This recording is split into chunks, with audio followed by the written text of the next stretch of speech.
Hello friends, आपका स्वागत है हमारे चैनल में। दोस्तों, आज की इस वीडियो में हम जानेंगे कि कैसे आप जो है लेबर कार्ड ऑनलाइन रजिस्टर कर सकते हैं घर बैठे बैठे ही। आपको कुछ भी करने की ज़रूरत नहीं है, खाली बस आपके पास एक डिवाइस होना चाहिए, चाहे वो मोबाइल फ़ोन हो या कंप्यूटर हो। उसकी मदद से जो है आप लेबर कार्ड ऑनलाइन रजिस्टर कर सकते हैं। तो चले चलते हैं कंप्यूटर स्क्रीन में, बताते हैं कि कैसे आपको जो है लेबर कार्ड रजिस्टर करना है, जो कि हम नया प्रोसेस बता रहे हैं, जो कि ऑल ओवर स्टेट के लिए वो काम करता है। तो सबसे पहले आपने गूगल क्रोम ओपन कर लेना है। गूगल क्रोम ओपन में यहाँ पे आपने टाइप करना है माय आधार। जैसे आप माय आधार पे टाइप करेंगे, यहाँ पे क्लिक करते ही जो है आपके पास जो है माय आधार की वेबसाइट है वो ओपन हो जाएगी, जहाँ पे myAadhar.uidi.government.in वेबसाइट है। यहाँ पे आप स्क्रॉल डाउन करेंगे। जैसे आप स्क्रॉल डाउन करेंगे, हमें यहाँ पे जो है आधार वैलिडिटी को चेक करना है, क्योंकि जो आज की डेट में जैसे कि आपको पता है आधार की मदद से ही सारे जो कार्ड्स बनते हैं, चाहे वो जो गवर्नमेंट जो भी स्कीम लॉन्च करती है वो आधार से लिंक होती है। तो विदाउट आधार कार्ड आप जो है रजिस्टर नहीं कर सकते। तो अभी तक आपने जो है आधार कार्ड नहीं बना है तो आप आधार कार्ड बनवा लीजिए। तो हम यहाँ पे क्लिक करेंगे चेक आधार वैलिडिटी पे। जैसे हम चेक आधार वैलिडिटी पे क्लिक करेंगे तो यहाँ पे आपने जो है अपना आधार नंबर डालना है। आधार नंबर डालने के बाद आपने यहाँ पे कैप्चा डालना है। कैप्चा जो है आपने स्मॉल एंड कैप्स का ध्यान रखना है। तो जैसे आप कैप्चा डालेंगे, यहाँ पे प्रोसीड पे जाएंगे। प्रोसीड पे जाते ही जो है यहाँ पे आप देख रहे हैं कि आधार जो है एग्जिस्ट करता है और जो कि वेरिफिकेशन कंप्लीट हो रखा है। तो उसके बाद जो है अगेन आपने एक नया टैब ओपन करना है। नए टैब में आपने यहाँ पे टाइप करना है स्टेट गवर्नमेंट लेबर कार्ड। यहाँ पे कुछ सर्चेस शो करेगा। उस सर्चेस में फर्स्ट सर्च आ रहा है ministry of labour and employment. तो यहाँ पे जो है सारे ऑल ओवर जो स्टेट्स के जो लेबर डिपार्टमेंट्स हैं उसके प्रॉपर लिंक्स प्रोवाइड किए गए हैं। हमने इस पर क्लिक करना फर्स्ट पे क्लिक करते ही यहाँ पे आप देख रहे हैं, यहाँ पे अप्रोक्सीमेटली 34 जो है स्टेट्स हैं जहाँ पे लेबर कार्ड यहाँ पे इस समय बन रहे हैं। यहाँ पे जो से भी स्टेट पे आप हो, आपने उस पर जाना है और उस पर आपने लेबर कार्ड को रजिस्टर करना है। हम कोई भी एक डेमो के लिए कोई भी एक स्टेट को हम पकड़ लेते हैं जिसमें हम लेबर कार्ड रजिस्टर कैसे करते हैं, उसका एक प्रोसेस आपको बता देंगे। तो हमने यहाँ पे जो है इस पर क्लिक करना है। जैसे क्लिक करेंगे आप जो है वेबसाइट पे चले जाएंगे, जो कि एक डैशबोर्ड है। यहाँ पे आपने जो जाना है लेबर रजिस्ट्रेशन पे जाना है। जैसे आप क्लिक करेंगे लेबर रजिस्ट्रेशन पे तो यहाँ पे आपसे पूछना है अप्लाई फॉर न्यू रजिस्ट्रेशन या रजिस्ट्रेशन स्टेटस चेक करना है या पेमेंट स्टेटस चेक करना है या रिन्यूअल करना है। जैसे कि आपको पता है, हम इस वीडियो में बात कर रहे हैं कि हम नया रजिस्ट्रेशन कैसे करें, कैसे अप्लाई करें। तो हम यहाँ पे क्लिक करेंगे अप्लाई फॉर न्यू रजिस्ट्रेशन। जैसे इसमें क्लिक करेंगे तो यहाँ पे आप देख रहे हैं कि हमारी वेबसाइट ओपन हो गई है। तो हमें इस पर क्लिक करना है आधार सत्यापन। तो हमें यहाँ पे क्लिक करना है आधार सत्यापन पे और यहाँ पे आपको अपना आधार नंबर डालना है। जैसे आप अपना आधार नंबर डालेंगे, यहाँ पे जो है एप्लीकेंट नाम डालना है। एप्लीकेंट नाम डालते हैं यहाँ पे ऑथेंटिकेट पे क्लिक करना है। जैसे आप ऑथेंटिकेट पे क्लिक करेंगे तो यहाँ पे जो आप देख रहे हैं वर्कर्स रजिस्ट्रेशन का जो श्रमिक निबंधन का हमारा जो एक फॉर्म ओपन हो जाएगा। उस फॉर्म में सारी इन्फॉर्मेशन यहाँ पे दी गई है। आपने जो है एप्लीकेंट नाम जो है ऑटोमेटिक उठा लिया उसने, जो भी आधार में आपने नंबर डाला था उसमें जो भी नाम आएगा वो यहाँ पे उठा लेगा। आप एप्लीकेट डेट किस डेट को आप अप्लाई कर रहे हैं वो यहाँ पे अपने आप आ देगी। उसके बाद जो है यहाँ पे आपने एक फोटो अपलोड करना है। तो आप यहाँ पे चूज फाइल पे क्लिक करेंगे और फोटो का एक पाथ देंगे, जो कि फोटो जो होगी वो JPEG फॉर्मेट में होगी या PNG फाइल में होगी। और जो उसका साइज होगा फोटो का वो 2 MB से ज़्यादा नहीं होना चाहिए। तो आपने यहाँ पे फोटो अपलोड करनी है। उसके बाद कौन से जिला से आप हैं, आपने यहाँ पे जिला चूज करना है, जो सा भी आप जिला से हैं। एरिया यहाँ पे पूछे तो एरिया जो है आप यहाँ पे देंगे अर्बन या ग्रामीण क्षेत्र से हैं या शहरी क्षेत्र से हैं, तो आप उस हिसाब से देंगे।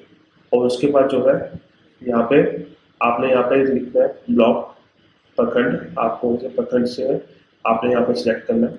उसके बाद पंचायत, जो उनसे आपकी पंचायत है आपने उसको यहाँ पे चूज करना है। उसके बाद जो है आपने यहाँ पे परमानेंट एड्रेस और प्रेजेंट एड्रेस, दोनों का मतलब क्या है। परमानेंट मतलब कि जहाँ पे आपका एक परमानेंट एड्रेस है, कि भाई आपने जहाँ पे आपने आधार कार्ड है, एक परमानेंट एड्रेस होता है आधार कार्ड के अंदर। तो उसमें आपने परमानेंट एड्रेस देना, जो कि आपके गाँव का होगा या जहाँ पे आपके माताजी पिताजी रहते हैं, वो एक परमानेंट एड्रेस होता है।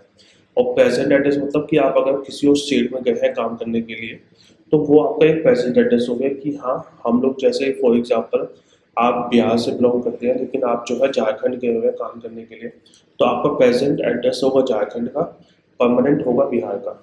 तो आपने उस हिसाब से यहाँ पे एड्रेस डालना है। उसके बाद जो है यहाँ पे आपने फादर से हस्बैंड नेम डालना है। आधार नंबर यहाँ पे ऑटोमेटिक आ जाएगा। उसके बाद यहाँ पे नेचर ऑफ वर्क, कि आप कार्य की प्रकृति को बताइए क्या क्या कार्य करते हैं, मतलब कि आप किस में, मतलब कि आप कार्य, मतलब जो वर्कर है आप किसी में कारपेंटर हैं या आप मतलब कि मैसन काम करते हैं या फिर हेल्पर काम करते हैं, तो आपने यहाँ पे उसको चूज़ करना है। तो उसको चूज़ करते ही आप नीचे करेंगे, आप अपनी जन्म तिथि बताएंगे कि आपकी जन्म तिथि क्या है। आप यहाँ पे आधार कार्ड को जो फोटो है उसकी यहाँ पे अपलोड करेंगे, सेम जो है यहाँ पे जीपैक फॉर्मेट में होनी चाहिए या पीएनजी फॉर्मेट में होनी चाहिए, जिसका जो साइज होगा वो 2 MB होगा। उसके बाद जो है यहाँ पे आप अपना रजिस्टर्ड मोबाइल नंबर देंगे जो आपके आधार कार्ड से लिंक होगा, जिससे कि वो आपको कॉन्टैक्ट कर सके इन फ्यूचर।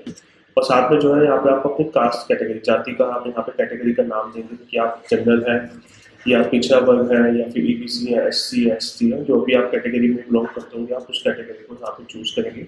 उसके बाद जो है यहाँ पे एक अल्टरनेट मोबाइल नंबर देंगे कि ये जो मोबाइल नंबर है जो आपने दिया है पहले, उसके अलावा कोई और आपके पास जो मोबाइल नंबर है जो कि आपकी पत्नी का हो या पिताजी का हो, माताजी का हो, आप वो नंबर यहाँ पे दे सकते हैं, नहीं तो आप इसको इग्नोर भी कर सकते हैं। साथ में जो है कर्मचारी राज्य बीमा संख्या नंबर, जो ESI नंबर जो होता है, ESI कार्ड जो बनता है, उसमें अगर आपके पास है कार्ड उसका नंबर दे सकते हैं, नहीं तो आप इसको इग्नोर भी कर सकते हैं। उसके बाद जो है आप कहाँ तक पढ़े हैं, आप यहाँ पे देंगे कि आप कहाँ तक पढ़े हैं, उसकी इन्फॉर्मेशन देंगे।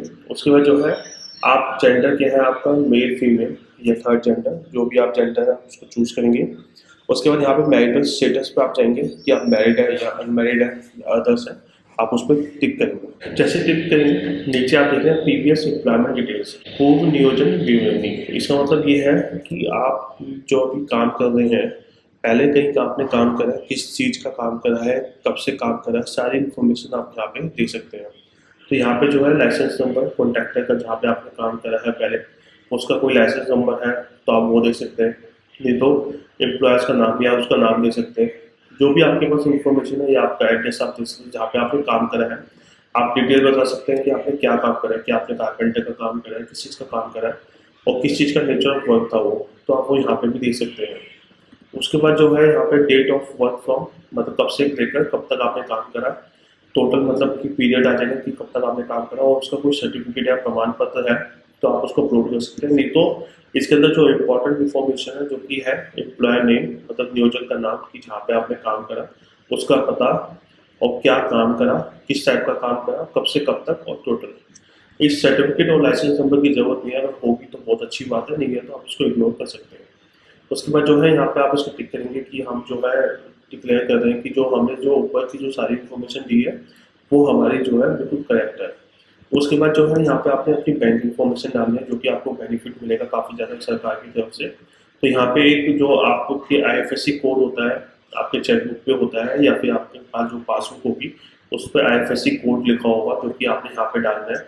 और जैसे डालेंगे यहाँ पे गेट बैंकिंग फॉर पे क्लिक करेंगे तो सारी इन्फॉर्मेशन वो यहाँ पे आ जाएगी, टोटल एड्रेस वगैरह सब कुछ यहाँ पे आ जाएगा। आपने अपना बैंक का नाम डालना, जो उनसे भी आप बैंक यूज़ करते हैं, bank of India, bank of Baroda, जो उनसे भी आप बैंक है वो आपने यहाँ पे डालना है। उसके बाद जो है बैंक ब्रांच नेम, आपके पास जो पासबुक होगी या चेकबुक होगी उस पर जो है चेकबुक के ऊपर ब्रांच का नाम लिखा होता है कि ब्रांच का नाम क्या है, शाखा का नाम क्या है, या पासबुक पे लिखा होता है तो आप वो यहाँ पे डालेंगे। यहाँ पे अकाउंट नंबर डालेंगे जो कि आपके चेकबुक और पासबुक में मेंशन होता है, और उसके बाद यहाँ पे फिर से अकाउंट नंबर डालेंगे। उसके बाद जो है यहाँ पे पासबुक को आप यहाँ पे आपने अपलोड करना है। सेम चीज़ें हैं कि JPEG फॉर्मेट में होनी चाहिए और 2 MB की फाइल होनी चाहिए। उसके बाद जो है whether the applicant register under any other labour welfare board, कि आप जो एप्लीकेंट है जो जिसके लिए आप फॉर्म भर रहे हैं उसने क्या पहले कोई रजिस्टर कर रहा है कि लेबर वेलफेयर बोर्ड में, पहले कोई अदर जो लेबर वेलफेयर बोर्ड बनी होती है उसमें आपने कहीं रजिस्टर करा हुआ है या नहीं करा हुआ, आप येस और नो पे आप ऑप्शन देंगे। अगर हाँ तो ठीक है, नहीं तो ना पे आप टिक करेंगे। उसके बाद जो है आपके पास राशन कार्ड अवेलेबल का ऑप्शन आएगा कि आपके पास राशन कार्ड है या नहीं है। अगर राशन कार्ड है तो उसका जो है आप अगेन जो है उसकी फ़ोटो खींच कर जो है अपलोड करेंगे यहाँ पे, और नहीं है तो यहाँ पे आप नो करेंगे। तो बहुत सी बात है, यहाँ पे आपका राशन कार्ड होना चाहिए, तो आप यहाँ पे यस करके आप यहाँ पे फाइल को अपलोड करेंगे, और नहीं तो आप नो भी कर सकते हैं। उसके बाद जो है यहाँ पे आपने अपनी फैमिली की इन्फॉर्मेशन देनी है कि आपकी जो फैमिली है जो एप्लीकेंट है उसमें कौन कौन है, मतलब माता जी है, पिताजी है या वाइफ है, बच्चे हैं, उसकी सारी इन्फॉर्मेशन आपको यहाँ पे देनी है। नाम देना है, एड्रेस देना कि कहाँ पे रहते हैं, रिलेशनशिप क्या है उसका, उसके बाद उनकी उम्र क्या है, जेंडर क्या है। उसके बाद ऐड मोड पे क्लिक करना है। जैसे ही ऐड मोड पर क्लिक करेंगे तो मैंने अब तक यहाँ पे कुछ नहीं भरा, तो मैं आपको दिखला देता हूँ जैसे मैंने यहाँ पे भरा। उसके बाद जो है यहाँ पे आ गया 34 आ गई, मेल आ गया, तो ऐड मोड। ऐड मोड में जैसे हम क्लिक करेंगे तो आप यहाँ पे देख रहे हैं और इन्फॉर्मेशन यहाँ पे आ गई है। तो यहाँ पे जो है ऐड होती रहेगी और आप जो है यहाँ पे इन्फॉर्मेशन ऐड करते हैं ना, जितने फैमिली मेम्बर्स है आप उसकी सारी इन्फॉर्मेशन यहाँ पे डालेंगे। उसके बाद जो है यहाँ पे आप नॉमिनी की इन्फॉर्मेशन डालेंगे कि आप डिक्लेयर कर रहे हो कि आप किसको नॉमिनी बनाना चाहते हो। अगर आप शादीशुदा हैं तो आप अपनी वाइफ को नॉमिनी बनाना चाहते हैं, या अपने पिताजी को नॉमिनी बनाना चाहते हैं, या अपनी माता जी को नॉमिनी बनाना चाहते हैं। तो आप जो भी जिसको भी नॉमिनी बनाना चाहते हैं तो उसका आप यहाँ पे नाम डालेंगे। उसका जो है डिपेंडेंट डालेंगे कि आप क्यों के ऊपर मतलब क्या डिपेंडेंट है, मतलब माता जी के हैं या फिर क्या है, प्रॉपर एक रिलेशनशिप डालेंगे। उसके बाद यहाँ पे एड्रेस डालेंगे, यहाँ पे रिलेशन डालेंगे कि आपका रिलेशन क्या है इस नॉमिनी से। उसके बाद इसकी उम्र डालेंगे। उसके बाद जो है नंबर 1 टू बी नॉमिनी, इस पर टिक करके amount to be given to the nominee percentage, कि आप जो है कितना परसेंटेज देना चाहते हैं नॉमिनी को। अगर आप पूरा देना चाहते हैं तो उसको आप टिक करेंगे तो ये पूरा चले जाएगा। अगर आप कुछ परसेंटेज देना चाहते हैं तो टिक करके आप जैसे लिखना चाहते हैं कि 50% इस नॉमिनी को दिया जाए, और ऐड मोर करेंगे। जैसे ऐड मोर को टिक करेंगे तो अगेन ऐसे सेम फॉर्मेट ओपन हो जाएगा। तो उसके बाद आप यहाँ पे टिक करके बाकी परसेंटेज इस नॉमिनी को दिया जाए। तो आप नॉमिनी के परसेंटेज को डिफाइन भी कर सकते हैं कि कितना कितना परसेंटेज किस नॉमिनी को दिया जाए। उसके बाद जो है यहाँ पे आप टिक करेंगे आई हैव है, और उसके बाद यहाँ पे are you are CSC member, यहाँ पे नो करके सबमिट करेंगे। जैसे आप इस फॉर्म को सबमिट करेंगे उसके बाद जो है आपको एक रेफरेंस नंबर मिला जाएगा। रेफरेंस नंबर की तहत आपको जो है यहाँ पे क्रॉस वेरिफिकेशन होगी कि आपका जो सारी इन्फॉर्मेशन जो आपने इस फॉर्म में भरी है वो सही भरी है नहीं भरी। जैसे आप जो क्रॉस वेरीफाई हो जाएगा गवर्नमेंट की तरफ से तो आपको एक लेबर कार्ड प्रोवाइड किया जाएगा। उसके बाद जो है आपको जो गवर्नमेंट की तरफ से जो भी बेनिफिट्स होंगे वो आपके अकाउंट में और बैंक डिटेल्स में जो आपने प्रोवाइड किया वो सारी इन्फॉर्मेशन वहाँ पे आपके पास आ जाएगी और आपको जो है बेनिफिट्स मिल जाएंगे जो भी आपको गवर्नमेंट की तरफ से मिलेंगे। सो अगर आपको वीडियो को अच्छी लगी हो तो वीडियो को लाइक कर देना, कमेंट कर देना, शेयर कर देना। Thank you for watching this video.